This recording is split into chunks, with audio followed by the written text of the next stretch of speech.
La gestione delle scuole in questo momento diventa davvero fondamentale.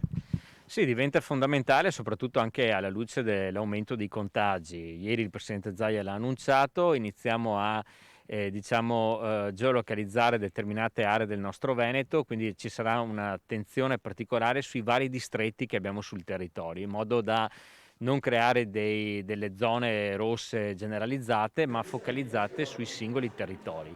L'idea comunque è quella di ritornare alla scuola in presenza non appena sarà superata questa fase dell'emergenza.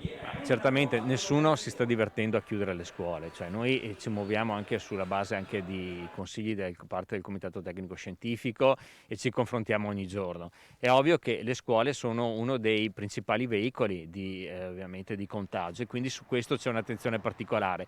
Però quello che vogliamo fare proprio con questo sistema a zone, e siamo anche la prima regione a farlo, è poter garantire il più possibile la didattica in presenza.